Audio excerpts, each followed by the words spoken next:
Doctor Sanjay Kumar Shastri YouTube channel में आप सभी आदरणीय प्रिय दर्शकों का अनंत अभिवादन। राधे राधे, जय श्री कृष्ण।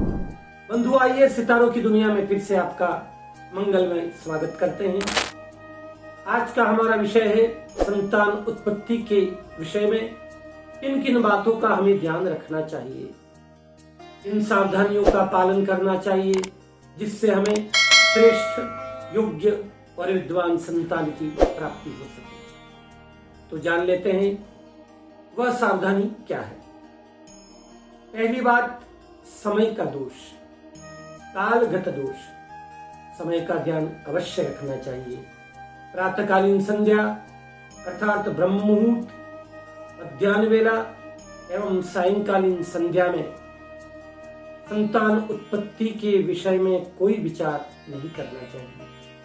यदि ऐसे समय में संतान गर्भ में आती है तो वह संतान दुष्ट, रोगी, दुर्बल, क्रोधी, आलसी और हर दृष्टि से योग्य नहीं होती। बुद्धिमान दंपत्ति को इस समय का अवश्य त्याग करना चाहिए ताकि उनके घर में श्रेष्ठ, विद्वान, देशभक्त, वीर, साहसी और किसी भक्त का जन्म हो सके। दूसरा, पुत्र संतान चाहने वाले दंपत्ति को चाहिए कि स्त्री के मासिक धर्म के 4 दिन व्यतीत होने के बाद 5वां दिन, 7वां दिन, 9वां दिन, 11वां, 13वां, 15वां, 17वां, 19वां दिन, साथ ही रविवार, गुरुवार और मंगलवार का दिन संतान प्राप्ति के विषय में स्वीकार करना चाहिए।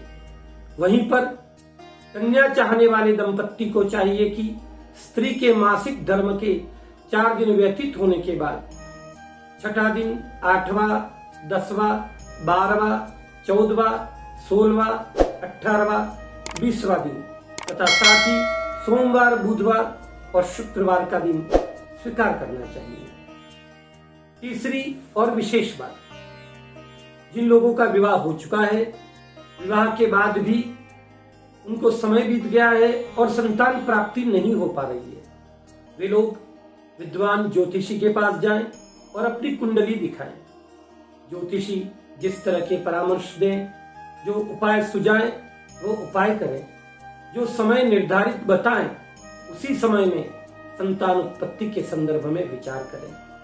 अगर आपकी कुंडली में मंगल शनि जनित कोई दोष है, अर्थात कोई पितृदोष है, तो सर्वप्रथम पितृदोष का उपाय करें।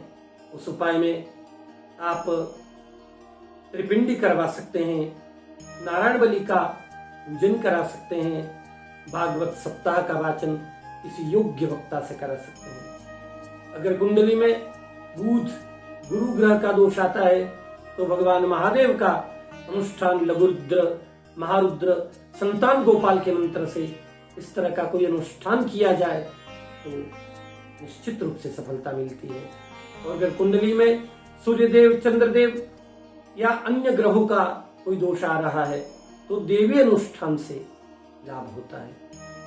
पितृ दोष का पूजन किस तरह करना चाहिए, संतान प्राप्ति के अन्य उपाय क्या हो सकते हैं, पितरों को किस प्रकार आमंत्रित करना चाहिए, किस तरह हम हमारे घर से पितरों को लेकर उस त्रिवेणी पर जाएं, वह समस्त बातें हम आपको अगले वीडियो में अवश्य बताएंगे।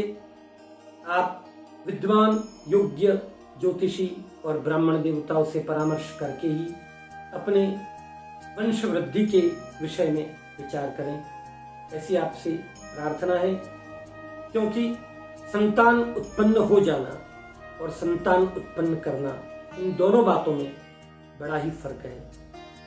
शीघ्र ही इसी संदर्भ में अच्छी से अच्छी जानकारी लेकर आपके मध्य फिर से उपस्थित होंगे। तब तक के लिए राधे राधे, प्रणाम।